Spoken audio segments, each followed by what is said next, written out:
There's a sickness in people that stop seeing the truth. Breaking shocking news, the Church of England's dirty secret. The Church of England once owned a sugar plantation on Barbados that profited it about £5 million a year in today's money. They purchased slaves from West Africa and subjected them to inhuman treatment, including having the word society branded on their chests with a hot iron to show that they were the property of the church. The further shocking news that has just emerged is that a previous Archbishop of Canterbury actually chaired the meetings approving the purchase of more slaves for the plantation.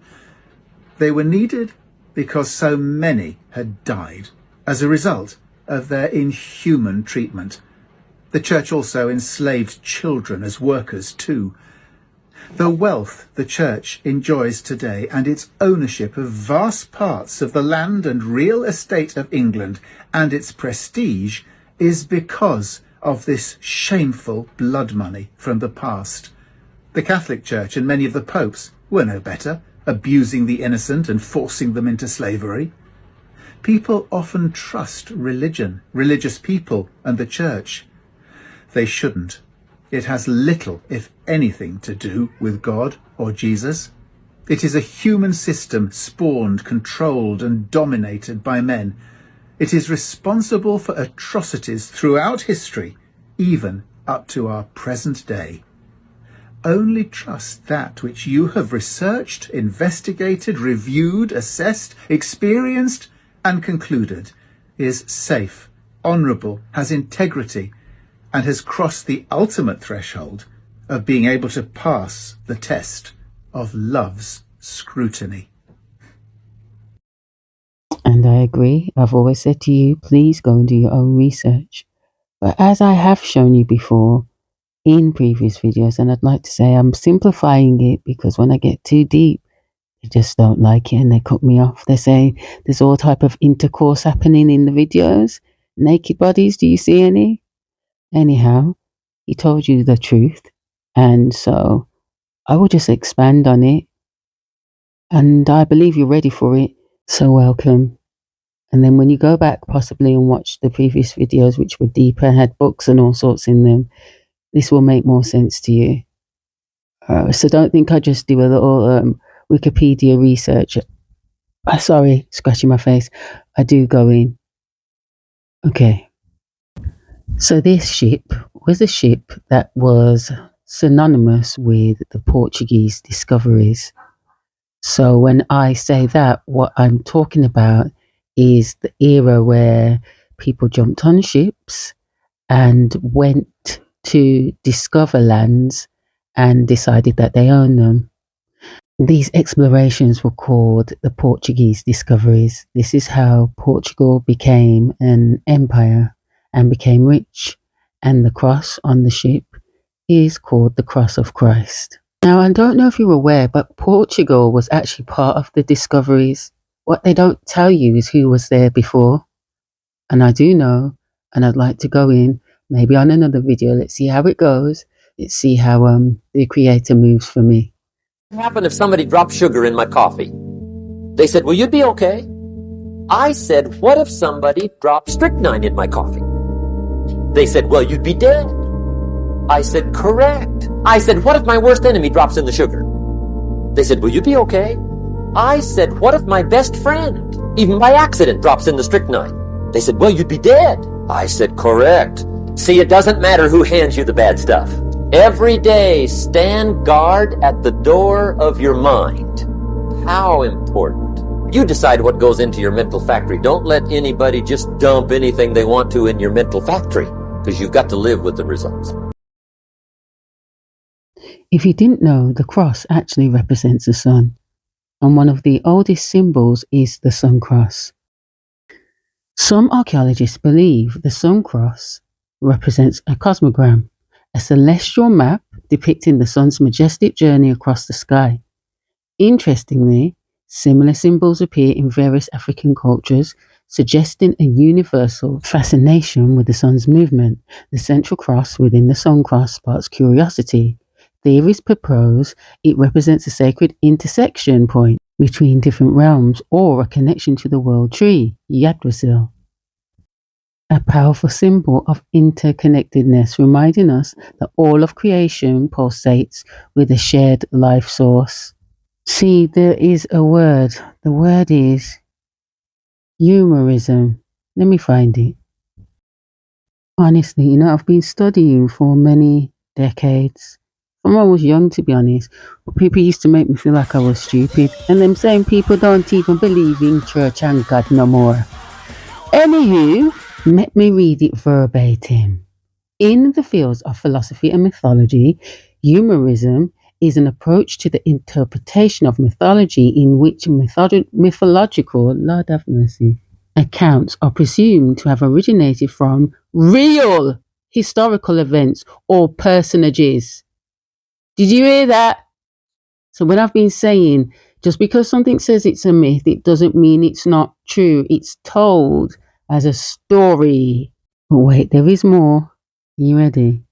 Hostile to paganism, the early Christians, such as the Church Fathers, embraced humorism in the attempt to undermine the validity of pagan gods. The usefulness of humorous views to early Christian apologists may be summed up in Clement of Alexandria's triumphant cry in Cohoratio ad Gentes. Those to whom you bow were once men like yourselves.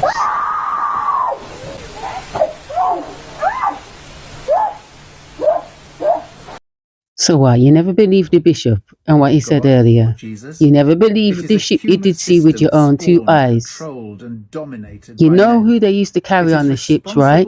You know what their main produce was? People. That's how the banking system started, but I get there. You see, anybody that's here, I know you're here because you're already on it. So I don't have to make any apologies like before. People just around because they want to throw curses at me because they are easily manipulated. And we all once were at a certain part in our lives. If you know me, you know me well. You know my grandfather was a bishop. And I told you and I'll tell you again, before he died, literally very near to before he died, he sat me down on the bed and my other brother next to me and said, you are going to run the church. I said, me? Church? But I didn't know that it would be this, the Church of I Am.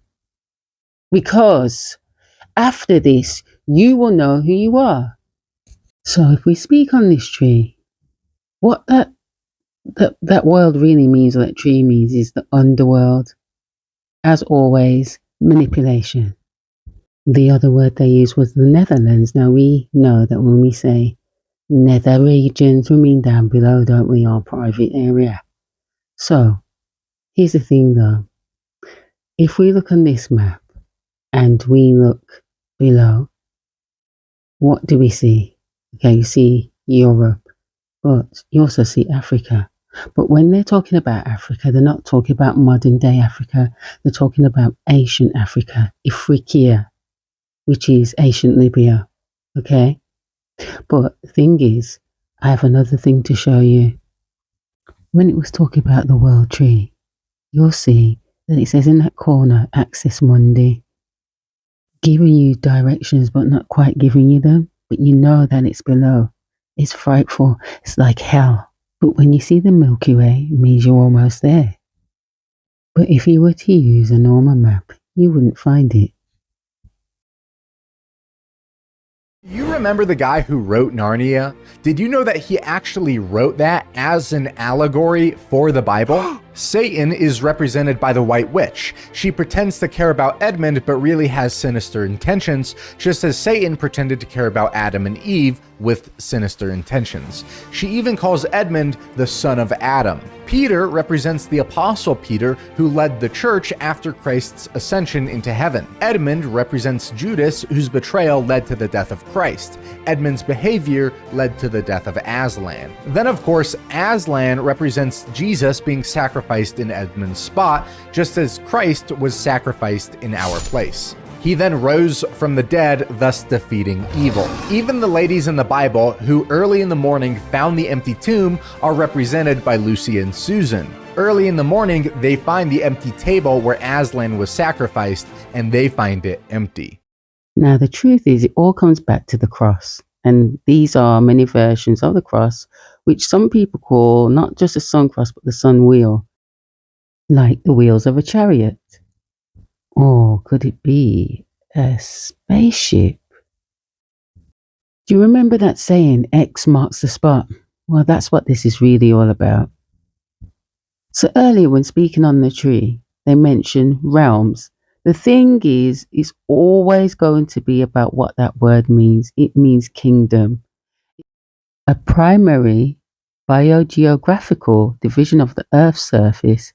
This zoogeographical realm includes Africa south of the Atlas Mountains. As I've said again, Africa as in Ifriqiya. But a realm is also an empire, and there seems to be at least 12 of them. If you look alongside these empires, the history of them, you begin to see that it's about wars, rumors of wars, invasions and migrations. Now, do you believe in your holy books or not? Because if you do, then they say that people came or beings came from somewhere. Okay? And this is what this tree is supposed to be representing. And why would they be fighting over land if you're from here? Has the government come out and said? The department is fully committed to the principle of openness and accountability to the American people. However, we are also mindful of our obligation to protect sensitive sources and methods. Our goal is to strike that delicate balance. As the image comes into focus, you don't have to speak French to grasp the family's astonishment. And check this out. At moments, it looks like this thing is flaming, something we've never seen before. Pre-Christian, because there was something before, speculation has associated the cross symbol, even in the prehistoric period, with astronomical or cosmological symbology involving 4 elements, Chevalier 1997, or the cardinal points, or the unity of a vertical axis mundi or celestial pole with the horizontal world. You know that the first symbol, or one of them, for the cross were actually things that look like shooting stars. I mean, do you ever wonder why you have stars on your flags? And if you don't, you have an eagle. An eagle with a snake in its mouth. Now remember, the snake is also in this story. The bad snake. It will make sense, but let me just read this, just to remind ourselves. In Genesis 3, verse 1, a serpent tempts Eve to eat the forbidden fruit, causing Adam and Eve to be expelled from the Garden of Eden. In Genesis 3, verse 14, God curses the serpent, condemning it to crawl on the ground and eat dust for the rest of its life. Now remember that word, which means they tell things as a story. But don't be forgetting what they said, because by the time I get to the end, you'll realize how disrespectful these people are. And this might be a good time to actually address this matter, that when they locked me off on TikTok, they said that was argy-bargy going on, hanky-panky, which was a lie, but also that it had tones of racism in it. Now, if telling the truth reveals these undertones of racism, then that's what the fuck it is. And please do excuse my faux pas. But the thing is, people want proof and evidence. Some of us just know. I can't explain how I know, but due to the fact that people need evidence, I studied and studied for decades, and people made me feel like I was dumb. They made me feel that I shouldn't believe in myself. And this is part of the narrative that I'm saying they do with manipulation, and then they gaslight you into believing you do not know the truth. But you do. And the thing is, most of it is shrouded with hate, for us to dislike each other and understand that the very thing that is the essence of all life is the thing that they're telling you to despise. And this aether covered the universe. Let me read something to you. Genesis 1 verse 2. The earth was without form and void, and darkness was over the face of the deep, and the Spirit of God was hovering over the face of the waters. Obviously, there are different interpretations which could give you a clearer understanding, but regardless, there is something else I could show you. Aether or ether, according to medieval science, was also the fifth element, which they called the primordial god, the god before all other gods. Quintessence is another word they used. They said that material filled the universe, but as I've said about words, words don't always mean what you think they mean, and perhaps in the following video I will divulge a bit more. But ultimately, this is what your cross is about, and the reason why they travel the world on ships. Do you know what else is in the shape of a ship? The church. Yep, a ship upside down, and everybody has their quarters, and the main part's called the nave, like set apart for laity, a distinct set of people. Oh, we're set apart in the ship as slaves. Be honest, do you think I'm telling you this to hurt you? I'm sure it does hurt. But do you think that's really my reason for sharing this with you? And does it make sense now why there's been so much pushback on my channel? Because everything I'm telling you is in your holy books, in your Bhagavad Gita, in your Vedic books, but there was a pre-Vedic period. And all the things I'm showing you in this one video today is really the epitome of everything that you believe is new. But Genesis said that what was being done was a new creation. Remember, Genesis is the book of Moses. We can talk about Melchizedek being before Jesus or the progenitor of, but what we're really talking about is takeovers, handovers, migrations, invasions. Okay, so back to the sea. This right here is a book on the origin of Navy terminology. So here goes. You notice that cross. It says it's a spiritual cross. Alright, so it gives you from A to B all the words associated with the Navy. And as you can see, there is Jacob's ladder. And so let's read. A Jacob's ladder is a portable ladder made of rope and metal and used primarily as an aid in boarding ship. Originally, the Jacob's ladder was a network of line leading to the skysail on wooden ships. The name alludes to the biblical Jacob, reputed to have dreamed that he climbed a ladder to the sky. Anyone who has ever tried climbing a Jacob's ladder while carrying a sea bag can appreciate the illusion. It does seem that the climb is long enough to take one into the next world. So for the church folk, we are climbing Jacob's ladder, ladder. We are climbing Jacob's ladder, ladder. We are climbing Jacob's ladder, ladder. Soldiers of the cross. So what have we been doing? And I know they convinced you that this was happening years ago, but those dates they give you with all these different calendars, I've told you before that they're lying to you. They're hiding what years this was happening, and it's more recent than you think. So that shape in the sun cross could be seen as a helm, which steers the ship. And a lot of the Navy terms are in fact used in the church, like the cardinal points for a map or a compass. And then that phrase, to take the helm, which means to steer the ship. And then we say, Jesus, take the wheel. So back to the ship of the wheel of the ship. Yeah. Where were they going? Well, if you go back over the information that I showed you at the beginning, and that place where they called hell, that place where the Milky Way was, well, they say it's actually a river they're talking about, and that river would lead you to a temple at the mouth of Mexico. Now, they try to tell you about Belize, but Man, ain't dumb yet, me. They may keep us from the life source with the dome, but you cannot disconnect me. This is where you will have to use your brain, translate things, because they wouldn't want you to know this. Do you get me? So I'm going to share something with you. You see that word, exontonich? Do you know what it actually means? It means noble stone woman. The noble woman who is the wife of a knight, a poor fellow, a Christian, because that's what a Christian is. The lowest of a caste system.